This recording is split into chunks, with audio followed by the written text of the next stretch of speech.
अस्सलामुअलैकुम। आज हम बहुत ही हेल्दी रेसिपी बना रहे हैं, मखाने की खीर। मखाने के फायदे तो हम सब जानते हैं, इनमें एंटीऑक्सीडेंट्स भरपूर हैं, ये प्रोटीन्स और कैल्शियम से भरपूर है और सभी एज के लोग इन्हें खा सकते हैं। जब मखानों को दूध के साथ पकाया जाता है तो ये एक्सट्रीमली हेल्दी हो जाते हैं, जिनके हमारे शरीर को अनगिनत फायदे मिलते हैं। इसीलिए आज हम बनाएंगे मखाने की खीर। एक वोक को हमने घी से थोड़ा सा ग्रीस कर लिया है, उसमें हम मिल्क डाल देंगे। 1 लीटर दूध डाल देंगे हम इसमें। फ्लेम को हमने हाई रखा है। दूध में पहले एक उबाल आने देंगे। इसमें उबाल आ जाएगा तो फ्लेम को लो करेंगे और दूध को लो फ्लेम पर पकने देंगे। बस बीच बीच में इसे चलाएंगे। तब तक हमारी दूसरी तैयारियां करेंगे। हम 1 टेबल स्पून घी ले लेंगे एक दूसरे वोक में। हम इसमें मखाने डाल देंगे। हम 2 कप भरकर मखाने यूज कर रहे हैं। तकरीबन ये 70 to 80 ग्राम्स होंगे। फ्लेम को हमने लो रखना है और लो फ्लेम पर हमें इन्हें कम से कम 7 से 8 मिनट तक इसी तरह चलाते हुए रोस्ट करना है। मखाने डाइजेशन को इम्प्रूव करते हैं। मखाने हमारी स्किन को हेल्दी रखने में मदद करते हैं, बालों का झड़ना कम करते हैं। मखानों को हमने अच्छी तरह से 5 से 6 मिनट तक टोस्ट किया। ये अच्छी तरह टोस्ट हो गए हैं, इन्हें निकाल लेंगे। उसी कढ़ाई में हम और 1 टीस्पून घी डाल देंगे। घी में हम 8 से 10 बादाम और 8 से 10 काजू डाल देंगे। फ्लेम लो करके इन्हें हल्का हल्का सा टोस्ट करेंगे।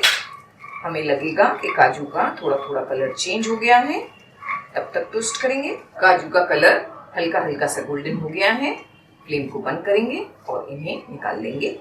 जो मखाने हमने टोस्ट किए हैं उनमें से हम 1 कप अलग कर लेंगे।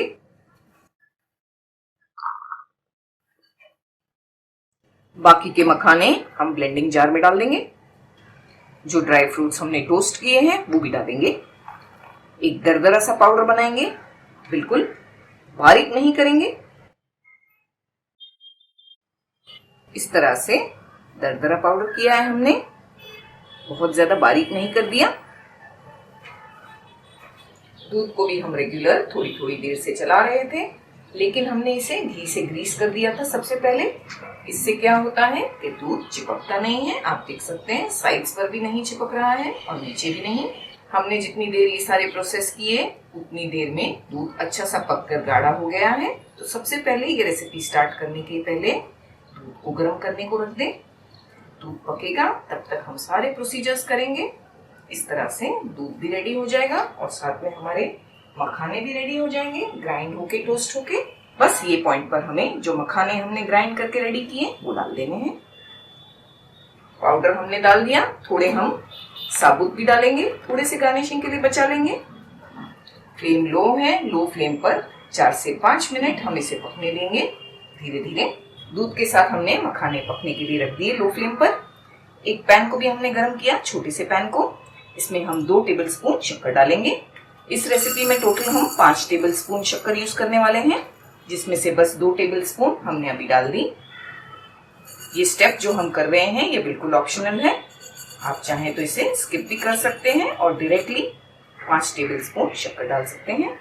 लेकिन इससे शक्कर को कैरमलाइज करके डालने से अच्छा सा कलर और अच्छा सा फ्लेवर ये दोनों आएंगे हमारी खीर में। शक्कर जो है मेल्ट हो रही है, बिल्कुल लो फ्लेम पर हमने रख दिया। थोड़ा थोड़ा इस तरह चलाएंगे। जब शक्कर मेल्ट हो जाएगी और इस तरह का कलर आ जाएगा, हम फ्लेम को बंद करेंगे और इसे हम खीर पर पोर कर देंगे।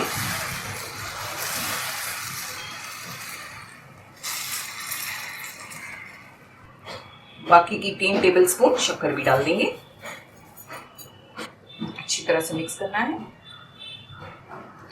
शक्कर के मेल्ट होने तक हम इसे 2 से 3 मिनट पकाएंगे।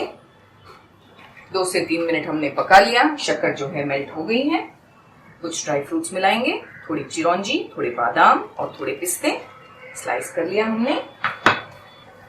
1/4 टीस्पून के आसपास इलायची पाउडर। मखाने की खीर में एक चीज का हमें ख्याल रखना है, जब ये खीर ठंडी हो जाती है फ्लेम को बंद करने के बाद तो ये और भी गाढ़ी होती है। तो ये पॉइंट पर हमें इसे बहुत ज्यादा गाढ़ा नहीं करना है। ये परफेक्ट थिकनेस है इसकी। इसे ठंडा करके फ्रिज में रखकर खाएं, बहुत अच्छी लगती हैं। तो बस यही पॉइंट पर हमने फ्लेम को बंद कर देना है। थोड़ी देर इसे ऐसे ही रखेंगे, फिर इसे ठंडा करेंगे और बाद में सर्व करेंगे। खीर ठंडी हो गई है। ठंडी होने के बाद बहुत अच्छी और गाढ़ी भी हो गई है, आप देख सकते हैं।